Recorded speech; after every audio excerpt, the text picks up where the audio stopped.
जपति न गणये तथा त्वत्पर अनुग्रहेण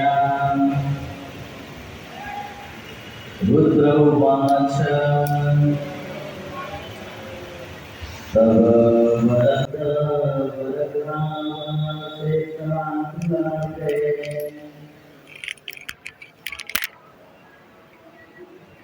तव वरद वरदानशेषान्ते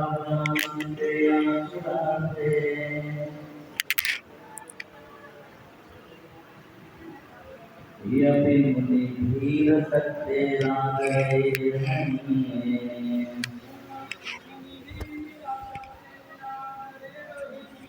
यपि मुनिभिरसत्तेरादरेण हणीये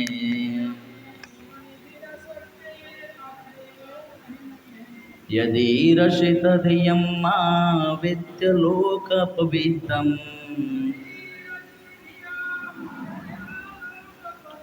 यदि रसितधियं मा विद्यलोकपवित्रम् जपति न गणयेत् त्वत्परानुग्रहेण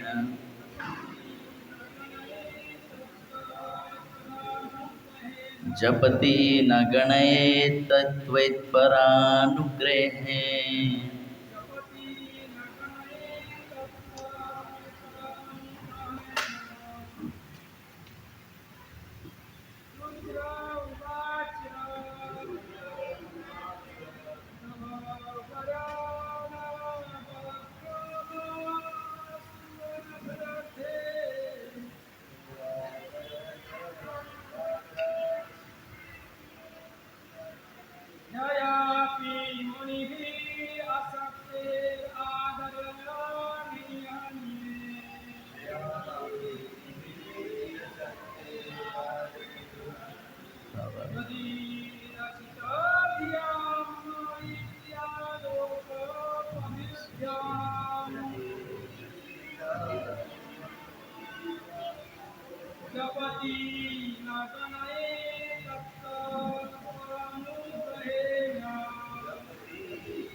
एक्चुअली ये श्लोक मालिनी छंद में है और हमने इसको अलग तरीके से उच्चारण किया, इसलिए उच्चारण ढंग से नहीं हो रहा था।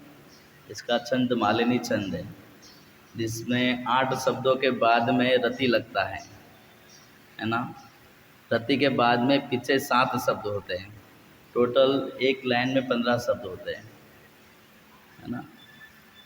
तो हम रति के बिना ही उच्चारण कर रहे थे इसके लिए थोड़ा ये श्लोक सब लोग उच्चारण नहीं कर पा रहे थे। क्या नेक्स्ट टाइम ध्यान रखेंगे। शब्दार्थ अनुवाद तात्पर्य कृष्ण कृपा मूर्ति अभय चरणारविंद भक्ति वेदांत स्वामी शिला प्रभुपाद द्वारा शिला प्रभुपाद की शब्दार्थ। रुद्र उवाच, शिव ने कहा, तब तुम्हारा वरद हे परमदानी वरग्रोह अमूल्य चरण कमल आशीषा इच्छा से यह संसार में अखिलार्थे पूर्ति के लिए ही अपि निश्चय ही मुनि भी मुनियों द्वारा असक्ते मुक्त आदरेण आदरपूर्वक अर्हणीय पूज्य यदि यदि रचित रचित धियम स्थिर मन मां मुझको अविद्यलोक अज्ञानी पुरुष अपवित्रम अशुद्ध कर्म जपति कहता है, ना गणये मूल्य नहीं जानते, तथा वह त्वयि पर अनुग्रहेण आपकी जैसी कृपा से। तात्पर्य, शिव जी ने कहा, हे भगवान, मेरा मन तथा मेरी चेतना निरंतर आपके पूजनीय चरण कमलों पर स्थित रहती हैं, जो समस्त वरों तथा इच्छाओं की पूर्ति के स्रोत होने के कारण समस्त मुक्त महामुनियों द्वारा पूजित हैं। क्योंकि आपके चरण कमलों की पूजा के क्योंकि आपके चरण कमल ही पूजा के योग्य है। आपके चरण कमल में मन को स्थिर रखकर मैं उन व्यक्तियों से विचलित नहीं होता जो यह कहकर मेरी निंदा करते हैं कि मेरे ये कर्म पवित्र नहीं हैं। मैं उनके आरोपों की परवाह नहीं करता और मैं उसी प्रकार दयावश उन्हें क्षमा कर देता हूँ, जिस प्रकार आप समस्त जीवों के प्रति दया प्रदर्शित करते हैं। तात्पर्य, यहाँ पर शिव जी अपने क्रुद्ध होने तथा दक्ष के यज्ञ कार्य को विध्वंस करने के लिए खेद व्यक्त करते हैं। राजा दक्ष ने कई प्रकार से उनका अपमान किया था, जिससे क्रुद्ध होकर उन्होंने उसका संपूर्ण यज्ञ उत्सव तहस नहस कर दिया था। बाद में उनके प्रसन्न होने पर सारा यज्ञ कार्य पुनः संपन्न हुआ। अतः उन्होंने अपने कार्यों के लिए खेद व्यक्त किया। अब वे कहते हैं कि चूंकि उनका मन भगवान के चरण कमलों में स्थिर रहता है, अतः वे उन सामान्य आलोचकों से जो उनके आचरण की आलोचना करते हैं तनिक भी विचलित नहीं होंगे। शिव के इस कथन से यह समझना चाहिए कि जब तक मनुष्य भौतिक स्थिर पर रहता है तब तक वह प्रकृति के तीनों गुणों से प्रभावित होता रहता है, किंतु जैसे ही वह कृष्ण भक्ति करने लगता है उसे ये भौतिक कार्यकलाप प्रभावित नहीं करते। अतः मनुष्य को सदा कृष्ण भावनामृत में स्थिर रहना चाहिए और भगवान की दिव्य प्रेम भक्ति में व्यस्त रहना चाहिए। यह निश्चित है कि ऐसे भक्त को प्रकृति के तीनों गुणों के कर्म बंधन नहीं सताते। इस तथ्य की पुष्टि भगवद्गीता से भी होती है।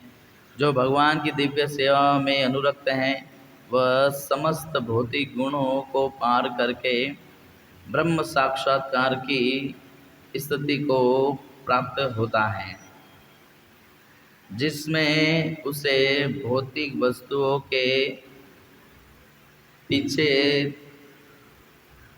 दौड़कर दुखी नहीं होना पड़ता। श्रीमद् भागवतम की संस्तुति है कि मनुष्य को सदैव कृष्ण भावना भावित होना चाहिए और भगवान से अपने दिव्य संबंध को विस्मृत नहीं करना चाहिए। इस कारणवश इस कार्यक्रम का हर एक को दृढ़ता से पालन करना चाहिए। शिव के कथन से प्रतीत होता है कि वो निरंतर कृष्ण में लीन रहते थे,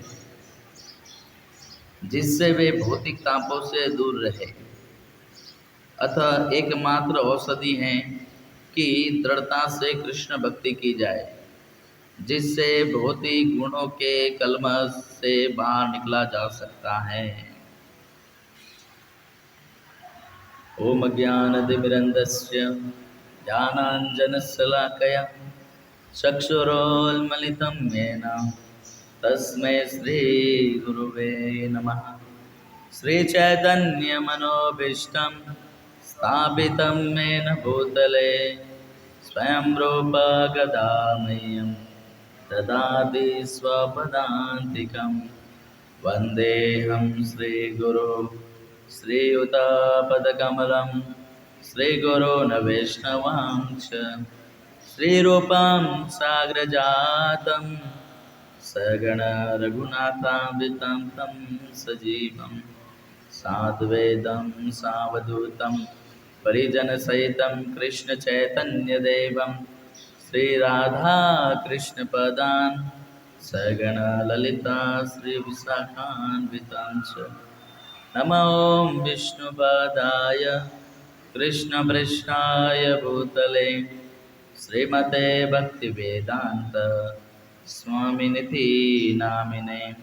नमस्ते सारस्वते देवे गौरवाणी प्रचारिणे निर्विशेष शून्यवादी पाश्चात्यदेशतारिणे।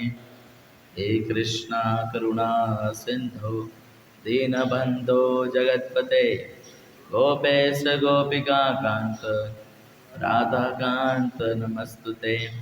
तप्त कांचन गौरांगी राधे वृंदावनेश्वरी वृषभानुसुते देवी प्रणमामि हरिप्रिये। वाञ्छाकल्पतरुभ्यश्च कृपा सिन्धुभ्यैव च पतितानां पावनेभ्यो वैष्णवेभ्यो नमो नमः। नमो महावदान्याय कृष्णा प्रेम प्रदायते कृष्णाय कृष्णचैतन्य नामिने गौरविषे नमः। जय श्री कृष्ण चैतन्य प्रभो नित्यानंद श्री अद्वैत गदाधर श्रीवासादि गौरभक्तवृंद। हरे कृष्णा कृष्णा कृष्णा हरे हरे हरे राम राम राम हरे हरे।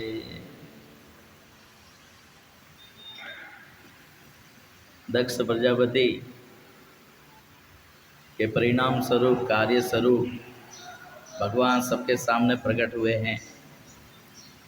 जब सर्वप्रथम दक्ष प्रजापति ने यज्ञ उत्सव का आयोजन किया तो सर्वप्रथम उन्होंने भगवान शिव का अपराध किया। उसके पश्चात पुनः उन्होंने यज्ञ उत्सव का आयोजन किया तो उसमें माता सती का अपराध किया। उसी अपराध से भगवान शिव रुद्र क्रोधित हो गए और क्रोधित होकर अपने अनुयायियों के द्वारा उन्होंने पूरा जो यज्ञ स्थली था उसको पूरी तरह से ध्वंस कर दिया और जितने भी वहाँ पर ऋत्विक देवता ब्राह्मण सदस्य और अन्य प्रजापतिगण थे उन सबको शारीरिक हानि भगवान शिव के अनुयायियों ने पहुँचाई। और जब उनको सबको ग्लानि हुई तो सारे देवी देवता ब्रह्मा जी को साथ में लेकर ब्रह्मा जी के साथ में भगवान शिव के निकट जाते हैं और उनकी स्तुति करते हैं, उनसे प्रार्थना करते हैं, उनसे क्षमा मांगते हैं। तो भगवान शिव प्रसन्न होकर पुनः जिनके अंग भंग हुए थे अलग अलग तरीके से उन सबका ऑपरेशन किया। उसके पश्चात जब सारे देवी देवताओं ने ब्रह्मा ने भृगु इत्यादि ऋषियों ने भगवान शिव को यज्ञ में पुनः आमंत्रित किया तो भगवान शिव वहाँ पर उपस्थित हुए और जो यज्ञ स्थली जो पूरी तरह से ध्वंस था शिव के अनुयायियों के द्वारा पूरा उसको अशुद्ध कर दिया गया था। उन्होंने क्या क्या किया था, मूत्र त्याग किया था, मल त्याग किया था, अलग अलग तरीके से उसको अशुद्ध किया। शिला प्रभुपाद जी तात्पर्य में लिखते हैं कि जो शिव के अनुयायी हैं वो हमेशा अशुद्ध ही रहते हैं। क्यों? क्योंकि उनके जीवन में कोई नियम नहीं होता है, हाँ? वो स्नान नहीं करते हैं, है ना, वो हमेशा अशुद्ध ही रहते हैं। तो भगवान शिव वहाँ पर उपस्थित थे, जो शिव मतलब परम कल्याणकारी परम पवित्र, लेकिन फिर भी ऐसे ऐसे कार्य थे, मल त्याग करना, मूत्र त्याग करना, इसलिए वो जो ध्वंस स्थली है उसको पवित्र करना जरूरी था। तो वहाँ पर जितने ऋत्विक थे ब्राह्मण इत्यादि थे उन्होंने उस यज्ञ स्थली को मंत्रों के द्वारा क्या किया, उसे पवित्र किया। उसके बाद में उन्होंने यज्ञ में आहुति डालना प्रारंभ किया। तो जैसे ही यज्ञ में आहुतियाँ डालना प्रारंभ किया, शुरुआत में ही भगवान जो नारायण हैं वो उस यज्ञ स्थली में प्रकट हो जाते हैं। देखिए, हम भक्ति करते हैं, लेकिन भक्ति करते करते व्यक्ति केवल भगवान के साथ संबंध बना के रखता है तो भगवान हमारे हृदय में कभी प्रकट नहीं होते हैं। भक्ति करते करते हमारे जीवन में भक्तों की संगति बहुत ही आवश्यक है। यदि हमारे जीवन में भक्त नहीं है, भक्तों की संगति नहीं है, तो बहुत जन्म अनेकों जन्म लग जाएंगे, भगवान हमारे सामने प्रकट नहीं होंगे। तो दक्ष इत्यादि प्रजापति उन्होंने क्या किया था, शिव का अनादर किया, शिव को नीचा दिखाने के लिए अनेकों योजनाएं की, शिव को अपशब्द कहे, उनका अपमान किया, उनके चरणों में अपराध किया, शिव को यज्ञ का भाग नहीं दिया, उन्हें अलग कर दिया।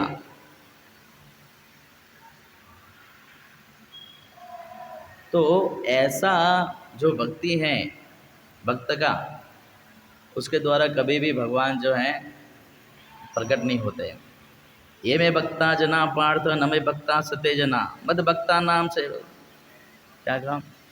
जो मेरा भक्त है वो मेरा भक्त है ही नहीं, भगवान कह रहे अर्जुन को। जो मेरा डिवोटी है, मेरा भक्त है, वो मेरा भक्त है ही नहीं। लेकिन जो मेरा भक्तों का भक्त है, वो वास्तव में मेरा भक्त है। तो जब भगवान शिव को पुनः आमंत्रण दिया तो शुरुआत में ही भगवान प्रकट हो गए।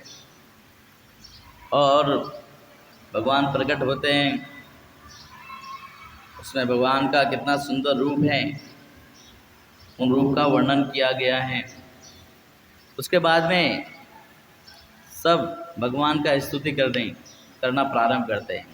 अभी आगे वाले श्लोकों में ही उस यज्ञ स्थली में जितने भी सदस्य थे, जितने भी लोग थे, जितने भी ब्राह्मण थे, जितने भी देवी देवता थे, ऋत्विक थे, उन सबों ने एक दो श्लोकों में भगवान का गुणगान किया है ना। दक्ष ने गुणगान किया, हमने श्रवण किया। उसके बाद में ऋत्विक जनों ने भगवान का गुणगान किया, हमने वो भी श्रवण किया। उसके बाद में वहाँ पर सदस्यगण थे, उन्होंने भी भगवान का गुणगान किया।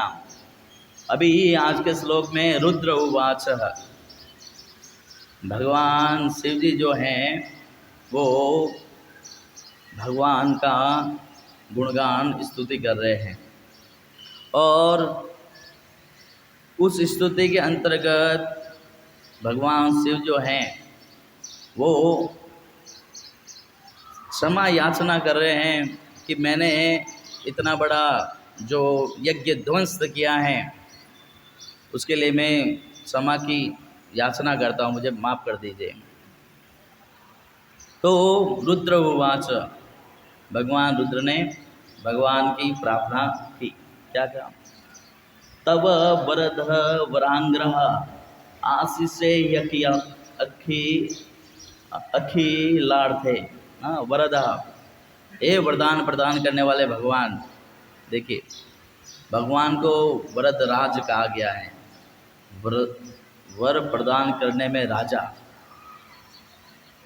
वास्तव में जो भक्त शुद्ध भक्ति के रास्ते पर चलना चाहता है, शुद्ध भक्ति करना चाहता है, अहेतु की अनन्य भक्ति करना चाहता है, तो भगवान से वर मांगना चाहिए।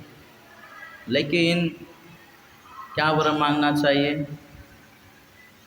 भगवान श्री चैतन्य महाप्रभु ने अपने उपदेशों में चैतन्य शिक्षाष्टकम में तीसरे श्लोक में जो कहा है, ऋणादपि सुनीचेन तरोरपि सहिष्णुना अमानिना मानदेन कीर्तनीय सदा हरि। कीर्तनीय सदा हरि, मैं आपका कीर्तन कर सकूं, ऐसा ही मुझे वर चाहिए। ना धनम ना जनम ना सुंदरीम कविताम वा जगदीश कामये मम जन्मनि जन्मनीश्वरे। मेरी क्या इच्छा है? एकमात्र इच्छा है, भवताद भक्ति रहे तो की तुई। भक्तों को यदि भगवान से कुछ मांगना है, कुछ वर मांगना है, कुछ इच्छा रखनी है, तो केवल एकमात्र यही इच्छा रखनी है। क्या इच्छा रखनी है? भक्तों की संगति प्राप्त हो और संगति के अंतर्गत भगवान की भक्ति प्राप्त हो, भगवान की सेवा प्राप्त हो। यदि इन दो इच्छाओं के अलावा अन्य भौतिक विषयों की हम इच्छा रखते हैं तो वास्तव में वो शुद्ध भक्ति नहीं होगी, वो शुद्ध भक्ति नहीं होगी। जब श्रीपाद रूप गोस्वामी भक्ति रसामृत सिंधु की रचना कर रहे थे तो वहाँ पर श्री वल्लभाचार्य आते हैं, जो पुष्टि संप्रदाय के आचार्य हैं, वहाँ पर उपस्थित होते हैं। तो श्रीपाद रूप गोस्वामी उन्हें अपनी जो लिपि हैं, जो उन्होंने लिखी है भक्ति रसामृत सिंधु, वो उन्हें उनके सामने प्रस्तुत करते हैं कि देखिए इसमें कुछ त्रुटि हैं, गलती हैं तो बताइए।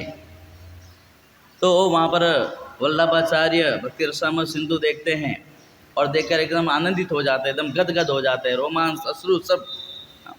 इतना सुंदर भक्ति रसामृत सिंधु लिखा गया। जब उन्होंने एक श्लोक देखा भक्ति रसामृत सिंधु में, क्या, भुक्ति मुक्ति स्प्रिया यावत पिशासी रिधि वर्धते है, तो उन्होंने कहा कि भुक्ति के संबंध में पिशासी ठीक है, आपने भुक्ति को पिशासी कहा, अच्छी बात है। भौतिक भोग जो हैं वो वास्तव में पिशासी, पिशासी का अर्थ क्या होता है, भूत प्रेत डाकण, डाकण वो उसका पिशासी का अर्थ है। तो जिस व्यक्ति के हृदय में भौतिक विषयों को भोग करने की वांछा इच्छा रहती है, वो वास्तव में उसके हृदय में पिशासी डाकण वास कर रही है। हृदय पिशासी रिधि वर्धते, ये ठीक है, लेकिन आपने मुक्ति को भी पिशासी के साथ में तुलना की। बड़े बड़े जो ज्ञानी हैं, बड़े बड़े जो वैरागी हैं, बड़े बड़े जो ऋषिगण हैं, वो सारे मुक्ति के लिए लालायित होते हैं, उन्हें मुक्ति चाहिए। और ऐसे बड़े बड़े जो ऋषिगण हैं वो मुक्ति चाहते हैं, और आपने उस मुक्ति की तुलना पिशासी के साथ कैसे की? तो वहाँ पर रूप गोस्वामी हाथ जोड़ते हैं कि आपने बहुत बड़ी कृपा की, आपने बहुत सुंदर बताया, मैं इसे ठीक करूँगा, मुझे कुछ समय दीजिए, मैं इसे ठीक करूँगा।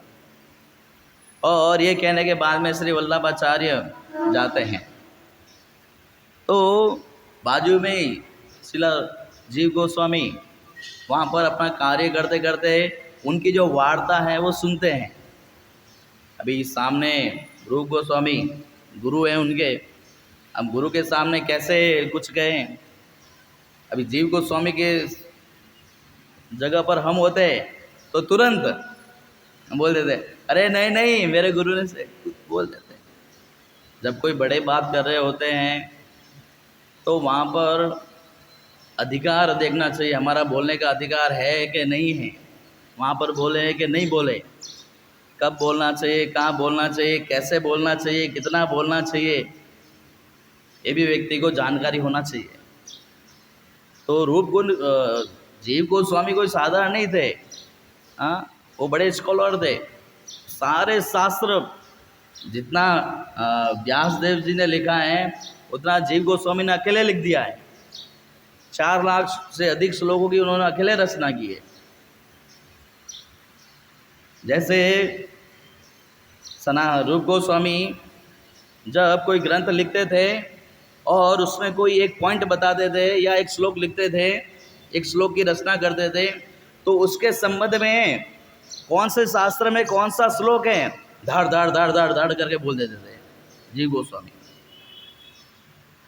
एक श्लोक बोला रूप गोस्वामी ने, उसके बाद में उसको सिद्ध करने के लिए, उसको प्रमाण देने के लिए श्रील जीव गोस्वामी अलग अलग श्लोकों को तुरंत रूप गोस्वामी के सामने प्रस्तुत करते थे, रूप गोस्वामी की अनुमति से। इतने वो विद्वान थे,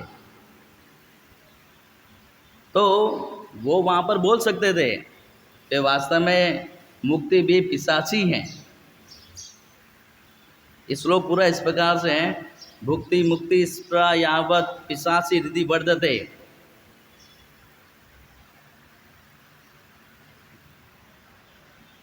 भक्ति रस ईशान कथम अभ्युदयो भवेत। जब तक व्यक्ति के अंदर ये भुक्ति और मुक्ति की इच्छा रहती है, पिशाची रूपी डाकण रूपी इच्छा हृदय में वर्धते रहती हैं, तावत भक्ति सुखम स्यात्। तब तक व्यक्ति जो भक्ति का जो सुख है, जो भक्ति का आनंद है, कथम उभ्योदयेत भवेत, उसके अंदर उदय नहीं होने वाला है। तो वहाँ पर वल्लभाचार्य ये बात कहकर और रूप गोस्वामी उसको स्वीकार करते हैं। उसके बाद में वल्लभाचार्य जाते हैं तो शिला जीव गोस्वामी यमुना स्नान के बहाने क्या करते हैं, पीछे पीछे जाते हैं उनके, और वहाँ पर जाकर उनको रोकते हैं वल्लभाचार्य को। तो वल्लभाचार्य कहाँ से आवाज़ आ रहे हैं, तो पीछे देखा एक छोटा सा बालक है।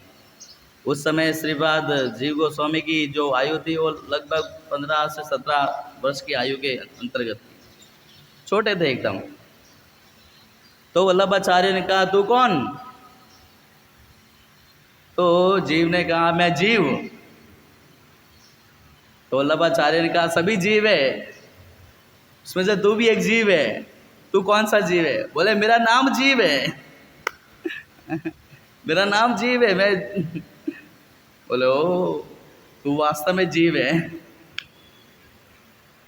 तो वहाँ पर जीव गोस्वामी कहते हैं कि आप जो भी वहाँ पर बात करके आए हैं कि मुक्ति जो है वो पिशाची नहीं है। तो वल्लभाचार्य कहते हैं हाँ मैं कह के आया हूँ, रूप गोस्वामी को कह के आया हूँ और उन्होंने स्वीकार किया है और वो ठीक कर देंगे, वो ठीक कर देंगे। बोले उनको ठीक नहीं करना है, वो ठीक नहीं है, वो ठीक है, तुमको ठीक होना है। वो ठीक है, तुमको ठीक होना है। बोले ये छोटा सा बालक क्या कह रहा है? उसके बाद में जीव गोस्वामी ने सारे शास्त्रों से प्रमाणित किया कि जो मुक्ति है वो मुक्ति भी क्या है, पिशाची है। और जब तक भक्तों के हृदय में ये रहती हैं तब तक वो क्या कर पाएंगे, भगवत जो रस है, भक्ति का जो रस है, सुख है, उसके हृदय में उदित नहीं होगा। इस चीज़ को प्रमाणित करते हैं। तो उसके बाद में वल्लभाचार्य पूछते तुम्हारा गुरु कौन है, कौन है? तो वहाँ पर कहते हैं कि जो रूप गोस्वामी हैं वही मेरे गुरु हैं। देखिए ऐसे तो जीव गोस्वामी उनके क्या लगते थे, भतीजे थे शायद, लेकिन उन्होंने आध्यात्मिक जो परिचय हैं वो दिया। वास्तव में दीक्षा लेते हैं तो हमारा परिचय किसी को भौतिक परिचय नहीं देना चाहिए, वो घर में भी हो, घर में भी हो, आध्यात्मिक परिचय ही देना चाहिए। क्योंकि जो भौतिक शरीर था वो तुम्हारा मर गया है, धर्मेंद्र मर गया है, अभी दयावान हरिदास है। हाँ? तो ये परिचय नहीं देना चाहिए और ये नाम से पुकारना भी नहीं चाहिए। लेकिन अरे परिवार में तो चलेगा नहीं, परिवार में भी आध्यात्मिक परिचय ही देना चाहिए। दीक्षा लेने का अर्थ है कि तुम भौतिक विषय का जो जगत है उसमें तुम्हारी मृत्यु हो गई है, अभी तुम्हारा आध्यात्मिक प्रारंभ है, आध्यात्मिक जन्म है। तो वहाँ पर शारीरिक संबंध होने के बावजूद भी जीव गोस्वामी क्या कर रहे हैं, आध्यात्मिक परिचय दे रहे हैं कि मैं श्रीपाद रूप गोस्वामी का शिष्य हूँ। और उसके बाद में वल्लभाचार्य पुनः जीव रूप गोस्वामी के पास में आते हैं और कहते हैं कि गलती हो गई, पूरा दंडवत मार दिया, क्षमा कर दो। बोले क्या हुआ? बोले चक्षुदान दिलो जय जन्मे जन। बोले चक्षुदान, दिव्य ज्ञान हृदय प्रकाशित हो गया। बोले किसने किया? श्री गुरु शरण पद्मा नहीं, शिष्य ने किया। शिष्य ने किया दिव्य ज्ञान हृदय प्रकाशित। तो वहाँ पर क्षमा मांगते हैं और कहते हैं कि आपने जो लिखा है वो ठीक लिखा है, बरोबर लिखा है। और उसके बाद में चले जाते हैं वल्लभाचार्य। उसके बाद में जीव गोस्वामी को बुलाते, यहाँ आओ। जीव गोस्वामी समझ गए कि अभी हमको मेथी बिना लाडू अमल से हवे मेथी के लड्डू मिलेंगे अभी। और वहाँ पर फटकारना चालू किया कि तुम्हें कौन अधिकार दिया ये कहने का? हो सकता है भगवान की कुछ प्रेरणा हो और मैं से ठीक करवाना चाहते, तुम्हें उनको उपदेश देने का कौन कहा? तुम्हारा अधिकार क्या? अरे मैं तो सही कहा, तुम्हारा अधिकार क्या है? उसके बाद में वहाँ पर उनको निकाल देते हैं। तो नंदगांव जाते हैं, नंदगांव में जाकर ठहरते हैं। वहाँ पर फिर उन्होंने संदर्भ जो हैं, भागवत संदर्भ इत्यादि जो षड संदर्भ है, वो वहाँ पर ही वो रचना करते हैं। नंद का आप जाएंगे तो वहाँ पर सनातन गोस्वामी जहाँ पर रुके थे वो स्थान हमें वहाँ पर प्राप्त होता है। तो वहाँ पर भी सनातन गोस्वामी आते हैं, फिर उन्हें पुनः रूप गोस्वामी के शरण में उन्हें वापस सेवा में लगा देते हैं। तो भगवान जो है वरद राज, वर देने में राजा हैं। भक्तों को चाहिए कि इस प्रकार के वर ना मांगे या इस प्रकार की इच्छा ना करें, जिससे क्या हो जाएगा, ये जो मनुष्य शरीर शुद्ध भक्ति करने के लिए मिला है, वो शुद्ध भक्ति करने के लिए ये शरीर मिला है, लेकिन ये शरीर कुछ इच्छा के लिए ही इसका उपयोग हो जाएगा, है ना। अर्थात कि व्यक्ति शुद्ध भक्ति के अलावा, भगवान की सेवा के अलावा, गुरु गौरांग की प्रसन्नता के अलावा यदि कुछ भी अन्य इच्छा करता है तो वो व्यक्ति जो है परम भगवान को प्राप्त नहीं कर पाता है। और ये शरीर का जो है एक तरीके से उच्च कोटि से दुरुपयोग हो जाता है, उच्च कोटि से दुरुपयोग हो जाता है ये शुद्ध भक्ति की दृष्टिकोण से। इसलिए केवल भक्त को क्या इच्छा करनी चाहिए, मम जन्मनि जन्मनीश्वरे भवताद भक्ति रहे तु की तुई, केवल आपकी भक्ति। भक्ति विनोद ठाकुर भी कहते हैं, कीट जन्म हुआ जता दौरा दास, बहिर्मुखे ब्रह्मा जन्मे नहीं आज। कीट जन्म हो जाए चलेगा, लेकिन वहाँ पर क्या चाहिए, भक्तों की संगति चाहिए। ब्रह्मा जी का शरीर प्राप्त किया है, लेकिन भक्तों की संगति नहीं है तो वो भी शरीर नहीं चाहिए। तो वरदः, भगवान क्या है, वर प्रदान करने वाले हैं, है ना। वैसे आज श्रीपाद रामानुजाचार्य का आविर्भाव दिन भी है और वरदराज उनके लिए बहुत प्रिय थे, है ना। श्री रामानुजाचार्य श्री संप्रदाय के आचार्य हैं और उनका जो वाद है वो विशिष्टवाद। जब श्री रामानुजाचार्य अपने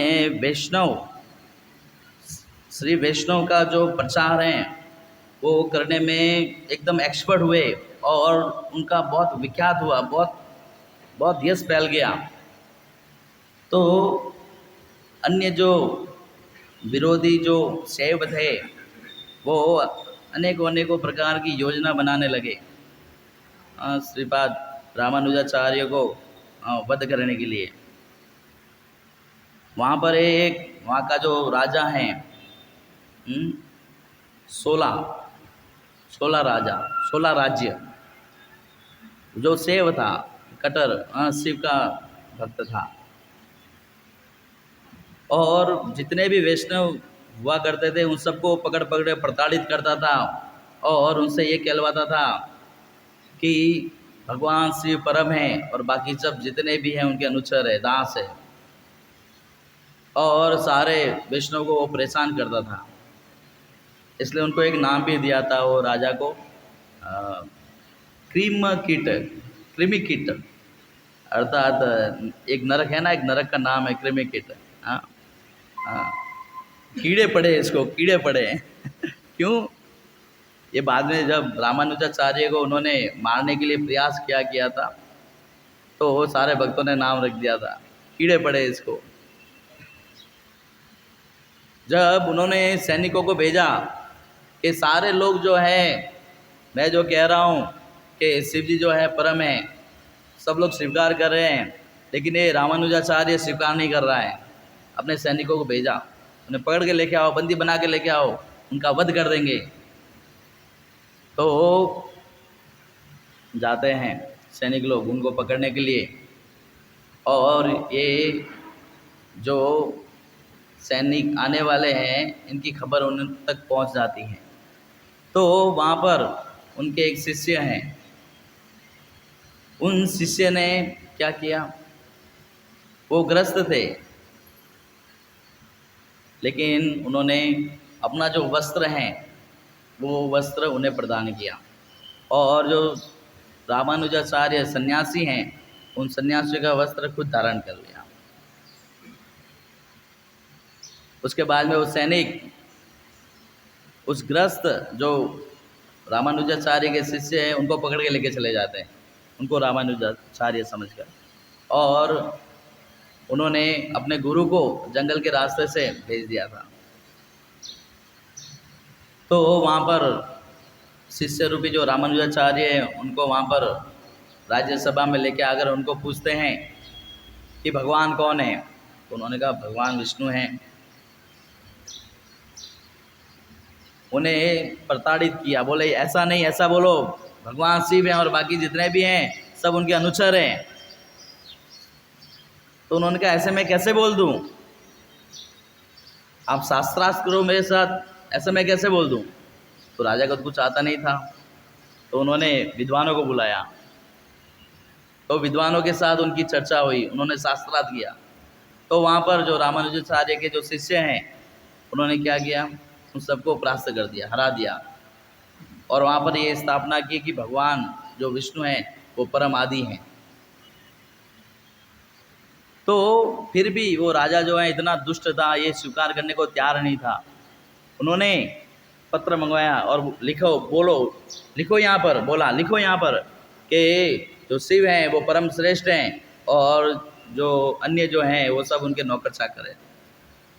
तो वहाँ पर उन्होंने क्या लिखा, भगवान विष्णु ही परम श्रेष्ठ हैं, रामानुजाचार्य ही परम श्रेष्ठ हैं। तो वहाँ पर बोला ये पागल हो गया है। क्या किया उन्होंने, उसकी आंखें निकाल दी, दोनों आंखें निकाल दी और उसे जंगल में छोड़ दिया। वो जंगल में भटकते रहे और बहुत समय के बाद में जब उनकी भेंट हुई रामानुजाचार्य से, तो फिर वो उन्हें कहने लगे कि आपके कारण ही मैं इतना प्रचार कर पाया हूँ, यदि आप नहीं होते तो मैं इतना प्रचार नहीं कर पाता। फिर उनको कहा जाओ, आप वरदराज के पास जाओ और उनसे वर मांगो कि मेरी जो ये आंखें जो हैं वो वापस फिर से आ जाए। तो गुरु का आदेश, गए, उन्होंने भगवान की स्तुति की और वर मांगा कि मेरा जो आंखें नोचने वाला जो राजा है, उसने अज्ञान में अपराध किया है, उनको क्षमा कर दो, और बाकी जितने भी अपराधी लोग हैं उनको भी क्षमा करो। ये कहकर वापस आ गए। तो रामानुजाचार्य को पता लगा, अरे उनकी आंखें वापस आई नहीं। तो बोले क्या मांगा था, बोले मैं तो ये मांगा। तो वहाँ पर रामानुजाचार्य प्रसन्न हो जाते हैं कि देखो भक्त कैसे हैं। उसके बाद में उनको वापस भेजते हैं और पुनः वो भगवान की स्तुति कर कर वर मांगते हैं कि मेरी जो आंखें हैं वो मुझे पुनः लौटाओ, लेकिन उस आंखों से केवल इतना देख पाऊँ, आपका दर्शन कर पाऊँ और रामानुजाचार्य मेरे गुरु का मैं दर्शन कर पाऊँ, बस। तो वहाँ पर उनको पुनः उनकी जो आंखें हैं वो प्रदान करते हैं। तो इस प्रकार से भगवान जो हैं वो वर द राज है, वर देने में राजा हैं। वो किसी भी प्रकार का वर दे सकते हैं, लेकिन भक्त को चाहिए कि ये दो ही वर मांगे, एक तो भक्तों की संगति और उस संगति के अंदर कर भगवान की भक्ति। इसलिए यहाँ पर शिव जी क्या कह रहे हैं, वरदह, ए वरद प्रदान करने वाले प्रभु, तब वरांग्रह, आपके जो चरण कमल हैं वो चरण कमलों से अखिल आशीष, अर्थात कि इस संसार में जितने भी सकाम कर्मी हैं, जितने भी भोगी हैं, अखिला, इस संसार में उन सबको उनकी जो वृत्ति के अनुसार आप उनकी इच्छाओं को पूर्ति करते हैं। और यपि मुनिरसक्ते आदरेण अरणीय। और जो बड़े बड़े असक्ते हैं, जो बड़े बड़े अनासक्त निष्काम कामी, कोई इच्छा नहीं, ऐसे जो मुनि विहीर मुनि हैं, वो भी क्या करते हैं? आदरेण, सम्मान के साथ में क्या करते हैं? अरणीय, आपकी पूजा करते हैं, आपकी आराधना करते हैं, आपकी वंदना करते हैं। उसी वरांग्रो, उसी श्री चरण कमलों में मेरा जो चित्त है वो सतत लगा हुआ है। यदि रचित धियम माम, मेरा जो चित्त है, मेरी जो मन है, बुद्धि है, इंद्रियां हैं, वो सब आप में लगा हुआ है। इसके कारण क्या होता है? अविद्या लोक अपविदम जपति। अविद्या, जो मूर्ख लोग हैं, काम क्रोध लोभ मोह मद मत्सर से भरे हुए लोग हैं, जो जिन्हें सही ज्ञान नहीं है, ऐसे जो अल्पज्ञ व्यक्ति हैं, अज्ञानी व्यक्ति हैं, वो क्या कहते हैं? अपविद्धम, मेरे जो कर्म हैं, मेरा जो सदाचार है, वो भ्रष्ट करने वाले हैं। मेरा जो कर्म है, मेरा जो आचरण है, वो भ्रष्ट आचरण है, और मेरा अनुसरण जो करते हैं वो भ्रष्ट होने वाले हैं। मेरे आचरण जो है क्या है? वो भ्रष्ट है, मेरे कर्म भ्रष्ट हैं, मैं निम्न हूँ। ऐसा कौन कहते हैं? अविद्या, जो मूर्ख लोग हैं, अल्पज्ञानी हैं, ऐसा कहते हैं। जपंती, जलपंती कहते हैं, लेकिन मेरा चित्त जो है आप में लगा रहने के कारण, मेरी बुद्धि जो है आप में लगी रहने के कारण, क्या है? त्वत्परानुग्रहण, आपकी कृपा से, आपके अनुग्रहण से मैं क्या कर पाता हूँ? ना गणये तत्, मैं उसको ध्यान नहीं देता हूँ, मैं उसकी गणना नहीं करता हूँ कि मुझे उन्होंने क्या कहा। ना गणये तत्, मैं बिल्कुल परवाह नहीं करता हूँ कि उसने मुझे क्या कहा। ये शक्ति मुझे कहाँ से प्राप्त होती है? तब अनुग्रह, आपकी कृपा से। यद रचित धिया माँ, मेरा चित्त आपके अंदर लगने से। हमारी स्थिति अलग है, हमारा चित्त, हमारी बुद्धि, हमारी इंद्रिया भगवान की सेवा में ना लगने के कारण कोई भी व्यक्ति कुछ भी हमें कह देता है, तो उस बात को लेकर महीनों महीनों हमारे बुद्धि में, हमारे हृदय में लेकर घूमते रहते हैं, और जब भी उसको देखते हैं संग्राम करने का मन करता है, युद्ध करने का मन करता है। क्यों? ये कारण है। क्या कारण है?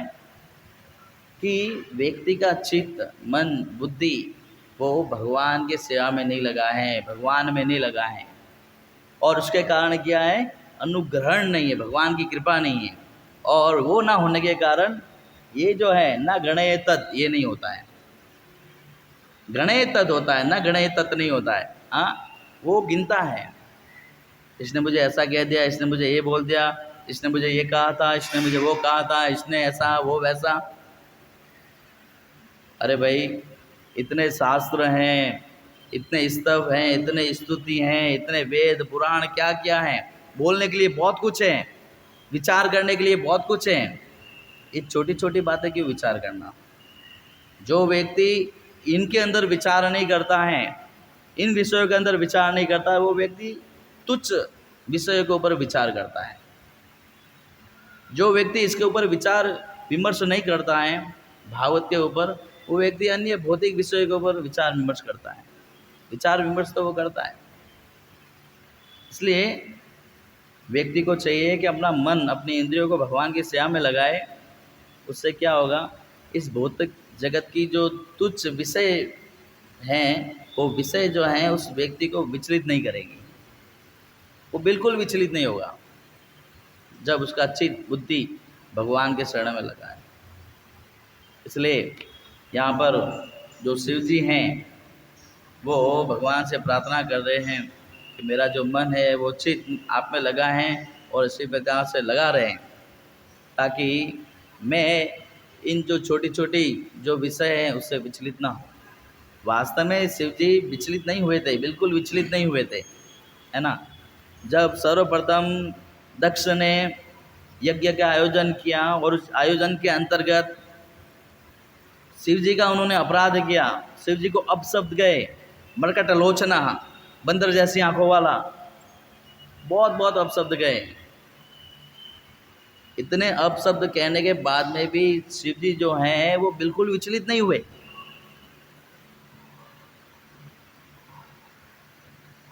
तो ये जो यहाँ पर कह रहे हैं ना गणय तत्, ये वहाँ पर उदाहरण खुद दे रहे हैं, अपना ही उदाहरण है, सामने ही प्रस्तुत हैं कि ना गणय, मैं परवाह नहीं करता हूँ। और वहाँ पर उन्होंने बिल्कुल परवाह नहीं की कि दक्ष कितना गालियाँ दे रहा है, देने दो, कोई परवाह नहीं है। लेकिन जब दूसरी बार यज्ञ का आयोजन किया उसने सती का अपराध किया, तब शिव जी क्रोधित हुए दंड देने के लिए दक्ष प्रजापति को। क्यों? क्योंकि वैष्णव अपराध हुआ, वैष्णवी अपराध हुआ। अपने ऊपर जब प्रहार हुआ, प्रॉब्लम आई, तो बिल्कुल विचलित नहीं हुए, लेकिन भक्तों के ऊपर जब प्रॉब्लम हुआ तब जाके वो क्रोधित हुए। और वो भी कैसा क्रोध था, श्रील प्रभुपाद जी तात्पर्य में लिखते हैं कि ये क्रोध था जिस प्रकार से पिता अपने पुत्र के ऊपर क्रोधित होता है, ऐसा क्रोध था। केवल सुधार करने के लिए कि ये जो हैं बार बार इस प्रकार की गलतियां ना करे। जैसे बच्चा जो होता है जब छोटा होता है तब उसे पिता दंड देते हैं, उसे पीटते हैं, लेकिन जैसे वो बच्चा बड़ा हो जाता है वो तुरंत समझ जाता है कि ये वास्तव में दंड नहीं था, ये वास्तव में मेरे ऊपर दया थी। तो वैसे ही शिव जी जो हैं एक पिता के भांति, क्योंकि वो जगत के पिता हैं, वो पिता के भांति क्या कर रहे हैं, वो दक्ष प्रजापति को दंड दे रहे हैं। वो भी अपने ऊपर आई तब नहीं, वैष्णव के ऊपर आई तब। तो यहाँ पर ना गणय तद, ये जो शब्द हैं इसका उदाहरण स्वयं इसी कथा के अंतर्गत हम भगवान शिव को देख सकते हैं। तो इस प्रकार से व्यक्ति को चाहिए कि अपना चित्त, अपनी भावना, अपनी इंद्रियां, बुद्धि, सब कुछ भगवान की सेवा में अर्पण करे। और इस प्रकार अर्पण करने से व्यक्ति क्या है, इस भौतिक जगत के विषयों से जो हमें मन में विचलन उत्पन्न होती हैं, वो विचलन जो है वो समाप्त हो जाती है। हरे कृष्णा कृष्णा कृष्णा हरे हरे, हरे राम राम राम हरे। श्रीमद् भागवत महापुराण की, शिला प्रभुपाद की।